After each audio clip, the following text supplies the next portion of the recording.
Jedan zanatlija iz okoline Nikšića beše se teško razboleo. Lekari na pregledu ustanoviše da je paraliza u punom stadijumu i od toga nije bilo leka. Čovjek se bio sav sklupčao. Rodbina ga savjetovaše da pođe u Ostrog svetom Vasiliju, ali on to odmah odbio jer beše ateista, nevernik. Posle izvjesnog vremena javi mu se sveti Vasilije u snu i pozva ga da dođe k njemu u Ostrog, pa će ga on isceliti. Pošto dugo porazmisli, ovaj čovjek najzad odluči i pristade da ga ponesu u manastir. Došavši u manastir, on se ispovedi i onu noć provede pod kivotom svetiteljevim, gdje su mu čitali molitve. Posle kraćeg vremena sasvim je ozdravio i iz zahvalnosti prema svetom Vasiliju, svome najstarijem sinu, dao je ime Vasilije. Radomir Pantović iz sela Gradca 13. jula 1961. godine u Gornjem manastiru ispriča ovakav svoj slučaj. Godine 1929. bio sam teško oboleo. Usled te bolesti izgubio sam i moć govora. Svi napori da se izlečim i da mi se govor povrati bili su uzaludni. Tada se moj otac reši da me vodi u Ostrog. Uz veliki trud moga oca i uz moje nevolje stigli smo u Gornji manastir gdje smo pristupili svecu. Tu mi je kaluđer čitao molitvu. Posle molitve ostao sam da zaspim malo u crkvi. Legao sam i zaspao. Kad sam se probudio, bio sam potpuno zdrav. Ništa nisam osjećao da me boli i, na moju veliku radost, mogao sam da govorim. U letnjim mjesecima mnogo pobožnog naroda dolazi u manastir Ostrog na poklonjenje svetom Vasiliju. A 4. avgusta 1961. godine došao je na poklonjenje i Slavko Jovanović iz Sarajeva, te ispriča istiniti događaj iseljenja njegovog brata. Moj brat, priča Slavko, po imenu Radivoje, bješe težak umni bolesnik. Stvarno i formalno bio je lud. Bolest ga je snašla negdje 1948. godine. U Sarajevskoj bolnici proveo je oko 5-6 mjeseci, ali bez ikakvog poboljšanja i nade za ozdravljenje. Moji roditelji namisle da ga izvedu iz bolnice i da ga dovedu ovdje u Ostrog kod svetog Vasilija. Iako tamošnjim ljekarima to nije bilo po volji, ipak su ga otpustili. Možda im je bilo i drago što će se, ma i za kraće vrijeme, osloboditi jednog teškog bolesnika. Moji roditelji bolesnog brata vezana povedu u Ostrog, vjerujući da će tu naći isceljenja. Kada su ga doveli ovdje u Gornji manastir, kraj ćivota svetog Vasilija, očitano mu je maslo, poslije kojeg mu je odmah bilo bolje. Sa ruku su mu skinuli konopce i sljedećeg dana vratili su se kući radosni, blagodareći svetom Vasiliju koji mu podari zdravlje i isceljenje. Kada su stigli kući u naše mjesto Zubač kod Sarajeva, svi mještani i svojite bili su ne malo iznenađeni videći Radoja zdrava i svjesna. Radivoj se poslije i oženio i sada ima svoju porodicu. On sada radi stolarski posao. Neprekidno slavi i hvali Boga i njegova ugodnika, svetog Vasilija Ostroškog. Tako i sada zadivljen tim čudnim djelom Božjim, završi svoju povest Slavko Jovanović.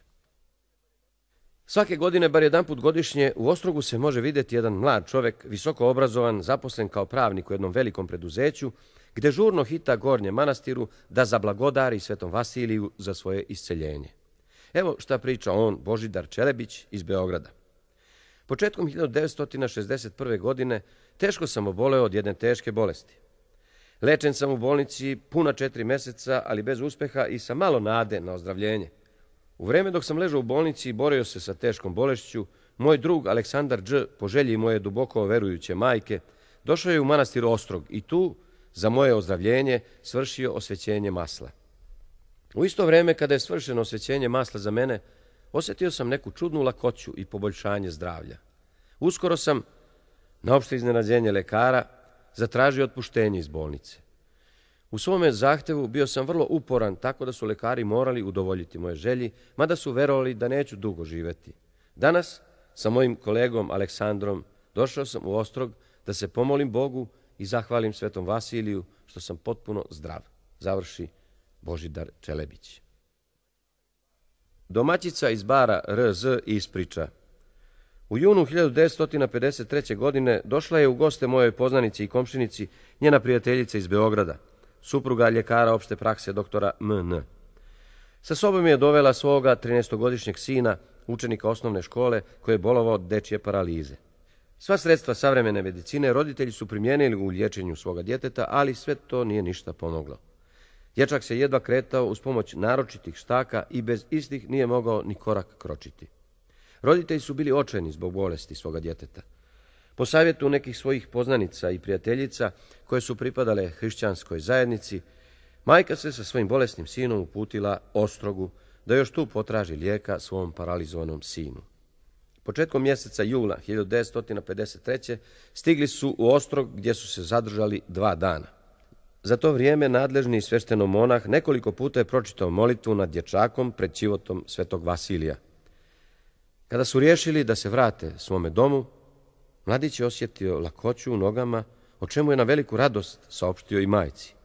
Poboljšanje je bilo očigledno, jer se do tada teško bolesni mladić bez mnogo napora spustio u Donji manastir. Kada su došli u Donji manastir, liturgija je bila u toku. Po svršetku službe Božje, dječko je pred manastirom, na očigled prisutnih hodočasnika, ostavio štake i bez ikakvih teškoća uputio se prema željezničkoj stanici. Docnije su iz Beograda pisali da je dječak sasvim ozdravio i da je nastavio školovanje. Ćerka jedne starije gospođe Grkinje iz Niša bila je teško bolela na plućima. Lekarske intervencije počele su dosta kasno. Jedne večeri, dok je žalosna majka sedela kraj teško bolesne ćerke, koja je izdisala pod visokom temperaturom, od umora pade u kratkotrajan san. U snu je se javi sveti Vasilij Ostroški i reče joj da ne plače, jer će on isceliti njenu ćerku. I zaista, ujutro je bolesnici bilo naglo lakše. Posle novog pregleda, lekari su na opšte čuđenje ustanovili da je bolesnica potpuno ozdravila. Majka Grkinja dobro je upamtila lik koji se javio u snu i kada je zatim u crkvi vidjela ikonu svetog Vasilija Ostroškog, prepoznala je da je to bio on. Ona i ćerka odale su duboku zahvalnost velikom ostroškom čudotvorcu. Molitvama svetog oca Vasilija, novojavljenog čudotvorca Ostroškog, neka Gospod pomiluje i spase sve pravoslavne hrišćane i sve ljude svoje. Amin.